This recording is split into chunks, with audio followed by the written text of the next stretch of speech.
Imagine, if you will, a silence. Not the empty silence of a void, but the heavy, pregnant silence of a library at midnight. The air is cool and smells of vanilla, almond, and old earth, the scent of paper decaying over centuries. We are standing in the heart of the Beinecke Rare Book and Manuscript Library at Yale University. It is a cathedral of glass and marble, built to protect the fragile memories of the human race. Here, sleeping in the cool, climate-controlled air, are millions of words. There are Bibles that have seen empires rise and fall. There are maps of worlds that no longer exist. There are letters written by kings and poets, their ink faded, but their voices still audible to those who know how to listen. But deep within these stacks, resting in a modest gray archival box, there's a book that refuses to speak. It is not a large book. It is humble, about the size of a modern paperback. Its cover is blank, stripped of identity. It feels soft to the touch, worn smooth by 6 centuries of confused fingers. It is catalogued simply as MS 408. But when you open it, you do not just open a book. You step into a dream. This is the Voynich Manuscript. It is 600 years old. It contains over 200 pages of text, written in a looping, rhythmic, confident hand. It details a world of impossible botany, of unknown astronomy, of strange emerald green bathing rituals. And yet, despite the best efforts of Holy Roman emperors, 20th century codebreakers, and modern artificial intelligence, not a single word of it has ever been read. It is a book of shadows, an encyclopedia from a place that does not exist. Tonight, we will not try to break its code. We will not try to force it to surrender its secrets with logic or algorithms. Instead, we are going to walk through its garden. We are going to listen to its silence. So, turn down the lights. Settle into the dark. Let the noise of the modern world fade away. Let us travel back to a time of quills, parchment, and mystery. Our story begins, as the best ghost stories do, with a forgotten chest in a forgotten room. The year is 1912. The world is on the brink of modern war, but in the quiet hills near Rome, at the Villa Mondragone, time has stopped. The villa is a grand but decaying palace owned by the Jesuit priests. They are in need of money to repair their crumbling walls, and so they decide to quietly sell a collection of their oldest manuscripts. Enter Wilfrid Voynich. Voynich was a man of shadows, a Polish revolutionary, a former prisoner of the Russian Tsar, who had escaped Siberia and reinvented himself in London as a dealer of rare books. He had a hunter's eye. He could spot a treasure in a pile of trash from across a room. He arrived at the villa in secret. He began to sift through the chests of books that the Jesuits were willing to part with. He pushed aside the prayer books and psalters. And then his hand brushed against something different. It was a manuscript written on vellum. But unlike the others, it was not in Latin. It was not in Greek. It was not in Italian. Voynich saw pages filled with drawings of plants he could not name. He saw text that flowed with a bizarre, alien grace. He saw a letter tucked inside the cover, dated 1665, written in Latin. The letter whispered a name that made Voynich's heart stop: Roger Bacon. The letter claimed that this book had once belonged to Rudolph II, the Holy Roman Emperor. It said Rudolph had paid 600 gold ducats for it, a king's ransom, believing it to be the work of the legendary 13th century friar and wizard Roger Bacon. Rudolph II was the ultimate figure of dark academia. He ruled from Prague in the late 1500s, a city of mist, alchemy, and gold. He was a collector of wonders. He filled his castle with lion claws, mechanical clocks, and books of forbidden knowledge.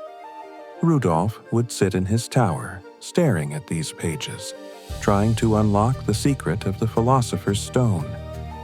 He failed. The book passed to his doctor, then to an alchemist, and finally to the Jesuits, who hid it away in a chest for centuries, waiting for Wilfrid. Voynich bought the book. He brought it to America, convinced he held a lost scientific treasure.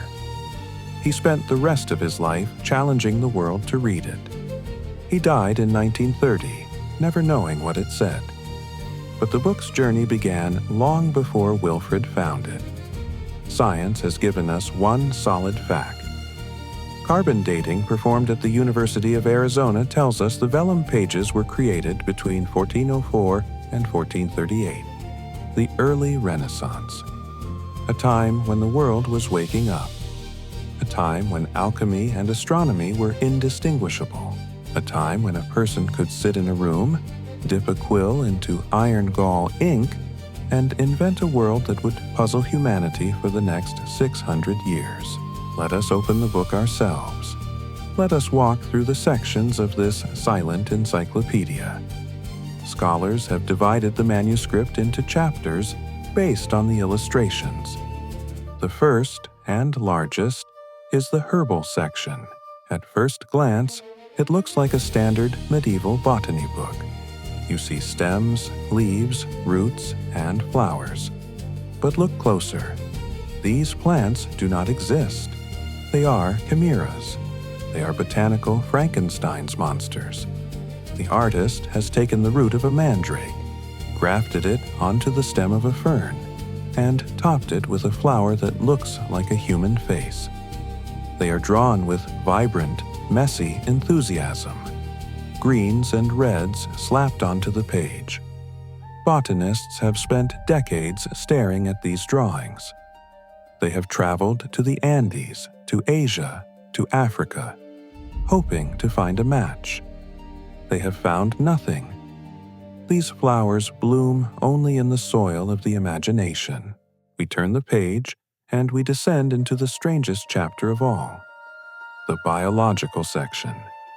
Here, the pages are filled with emerald green water. Elaborate systems of glass tubes and organic pipes weave through the text. And bathing in these fluids are hundreds of small, nude women. They are often called nymphs. They sit in tubs that look like biological organs. They slide down chutes.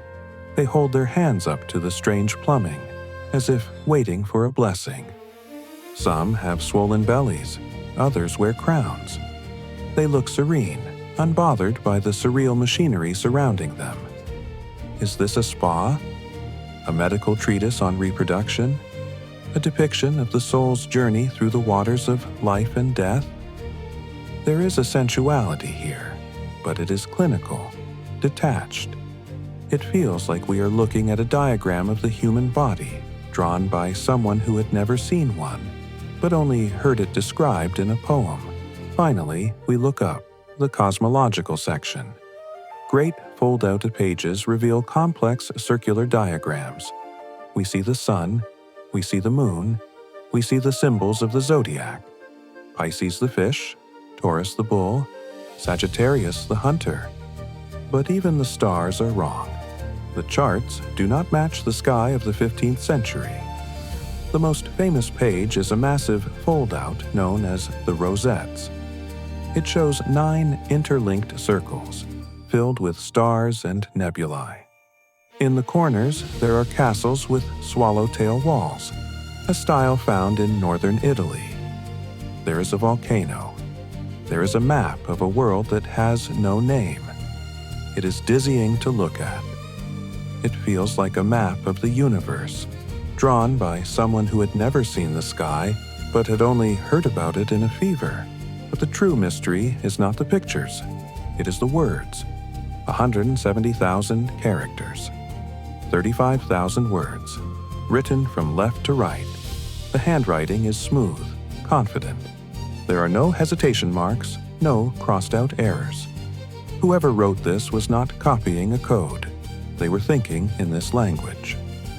In the 20th century, the greatest minds in cryptology took this book as a personal challenge. Consider William Friedman. He was the father of the American National Security Agency, NSA. He was the man who broke Japan's Purple Code in World War II. He could read the secrets of enemies from the static of radio waves. Friedman gathered a team of scholars, the first study group, and they attacked the Voynich text with the full force of mathematics. They found something haunting. The text makes sense. It follows Zipf's law. This is a mathematical rule that governs all natural human languages. In English, the word "the" appears twice as often as "of," and 3 times as often as "and." Gibberish does not do this. Random codes do not do this. The Voynich Manuscript follows this law perfectly. It has a grammar. It has a rhythm. It has structure. A researcher named Captain Prescott Currier even discovered that the book is written in 2 distinct languages, Language A and Language B, written by 2 different hands. Why? Why would a hoaxer create 2 different fake languages? Why would a madman be so mathematically precise? Friedman spent decades staring at these pages. In the end, he admitted defeat.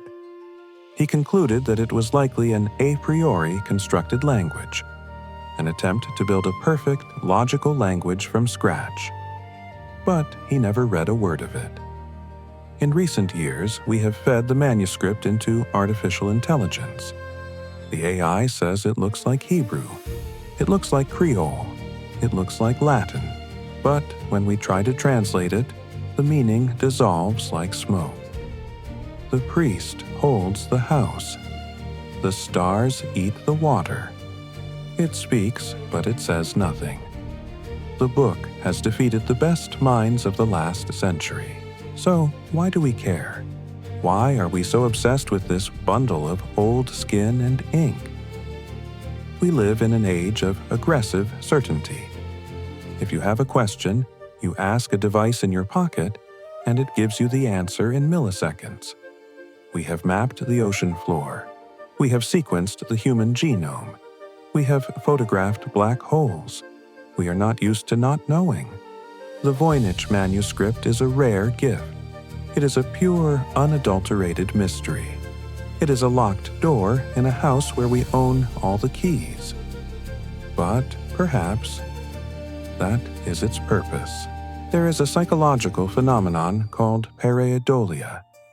It is the human tendency to see patterns where none exist. We see faces in the clouds. We see ghosts in the shadows. The Voynich Manuscript is the ultimate mirror. The botanist looks at it and sees plants. The astronomer sees stars. The linguist sees grammar. The mystic sees God. The skeptic sees a hoax. We project our own desires onto its blank pages. We want it to be the secret of life. We want it to be Atlantis. We want it to be aliens. But maybe the truth is simpler and more beautiful. Imagine a person in the 15th century. The world outside is dark, full of plague and war. They are lonely. They feel like they don't belong. So they sit at their desk, they light a candle, and they build a world of their own. They invent plants that can cure any sickness. They invent stars that watch over them kindly. They invent a language that only they can understand. A private prayer, a fortress of solitude made of ink. Maybe the Voynich Manuscript isn't a book of science. Maybe it is a diary of the soul. It reminds us that there are still corners of the human experience that cannot be digitized, categorized, or explained. It teaches us humility. It teaches us that history is not a straight line of progress, but a foggy forest filled with things we may never understand. Hour grows late. The library is closing. Tonight, the Voynich Manuscript sleeps in its gray box in New Haven. The ink is drying molecule by molecule. The vellum is waiting. It has outlived the calf that gave it skin. It has outlived the scribe who held the pen. It has outlived the emperor who bought it, the Jesuits who hid it, and the codebreakers who fought it. It will likely outlive us. If you ever go to Yale, you can ask to see it. You can stand before the glass and look at the script that flows like a river. You can try to read it, but it won't speak to you. It will only offer you its silence. And in a noisy world, perhaps silence is the most precious thing of all. Every video is a journey, learning while experiencing. Good night, traveler, and may your mysteries remain beautifully unsolved.